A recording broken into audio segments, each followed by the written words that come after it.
duka kembali menyelimuti dunia hiburan tanah air. Barli Asmara, desainer kondang, dikabarkan tutup usia Kamis sore kemarin sekitar pukul 15 waktu Indonesia Tengah di sebuah rumah sakit di Pulau Dewata, Bali. Dari keterangan kerabatnya, Barli menghembuskan nafas terakhir setelah 2 pekan dirawat berjuang melawan sakit paru-paru yang dideritanya. Kedukaan tampak begitu pekat di rumah duka almarhum di Jakarta. Namun karena terkendala protokol COVID-19, jenazah Barli tak bisa diterbangkan ke Jakarta.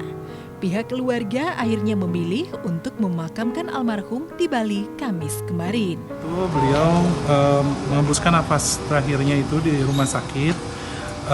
Penyakit yang kita sudah dapatkan informasinya adalah salah satu penyakit paru-paru, namun itu juga bukan COVID.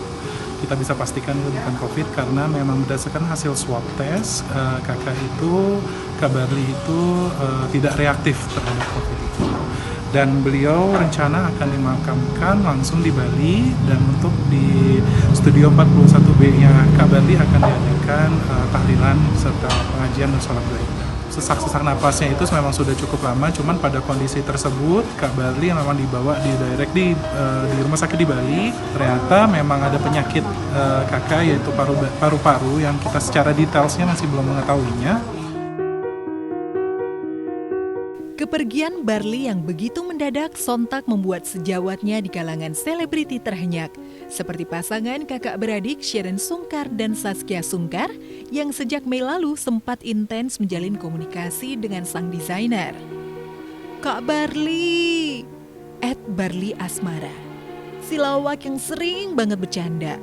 Semoga Allah ampunkan segala dosanya. Umur gak ada yang tahu. Terakhir teleponan bertiga sama Kia pamitan mau pindah. Umur rahasia Allah, tulis Shirin dengan bubuhan emotikon sedih.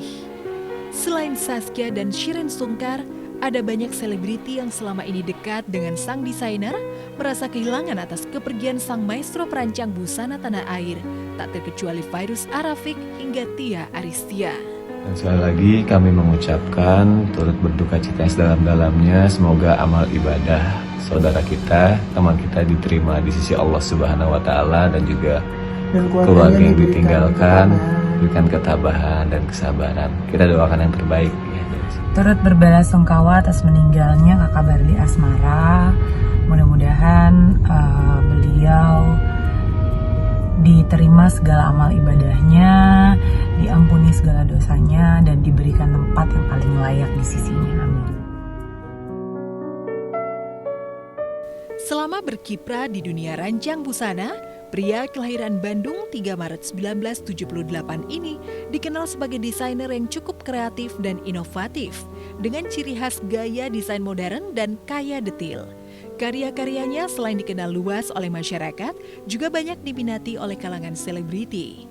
Tak heran jika kepergian pria berusia 42 tahun ini menyisakan duka dan rasa kehilangan. Kak Barli itu adalah sosok seorang desainer yang sangat ternama di Indonesia, tapi dengan personality yang humble banget. Sampai dia mau pindah ke Bali, itu sempat diteleponin semuanya dan memang pamitan gitu, kayak memang ada pamitan, terus udah gitu minta maaf juga. Kenapa Kak gitu, pengen pindah ke Bali. Oh ya udah, oke. Tetap disupport ya usaha Kakak ya, iya gitu. Pokoknya benar-benar pribadi yang sangat baik. Sosok kakak ya memang seorang public figure, namun dia tetap down to earth. Kakak itu adalah orang yang sangat ramah. Halo, saya Gani Fernando, turut berduka cita untuk kepergian Barli Asmara, desainer dan juga salah satu sahabat terbaik saya. Turut berduka cita untuk keluarga Barli Asmara. We love you Kak Barli, semoga rest in peace, rest in power, dan semua karya-karyamu akan selalu dikenang sepanjang masa. Legacy dari Kak Barli itu akan harus tetap jalan. Banyak karya-karya beliau yang sangat diminati oleh masyarakat semua. Ya pokoknya jelas. Makasih ya, selalu baik sama kita berdua benar, gitu. Kayak sih. Aduh Kak, Gak banyak orang kayak Kak Barli, dia tuh one in a million. Dan pasti banyak yang ngedoain Kak Barli, banyak yang kangen, banyak yang sayang sama Kak Barli.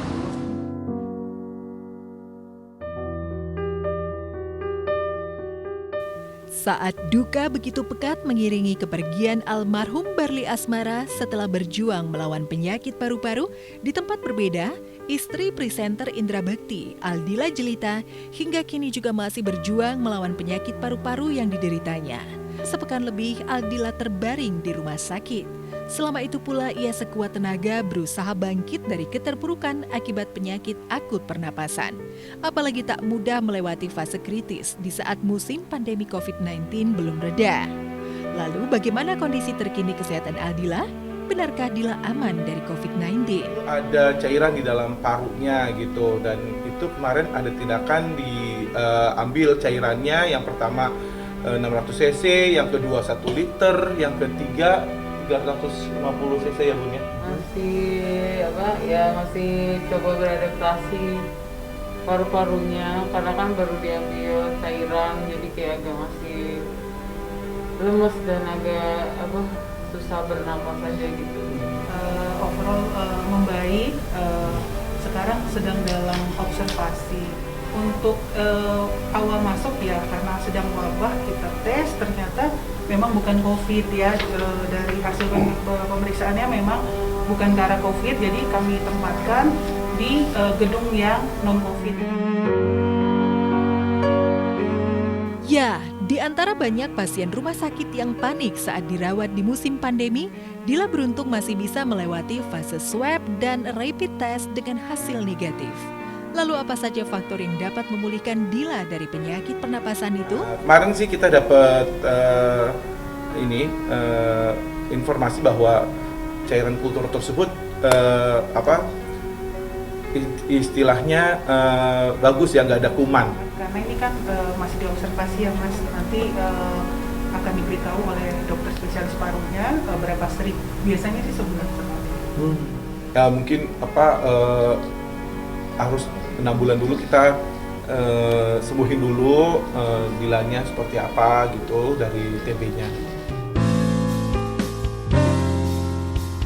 Sakit di musim pandemi tiba-tiba juga menghantui pasangan selebriti Mona Ratuliu dan Indra Brasko.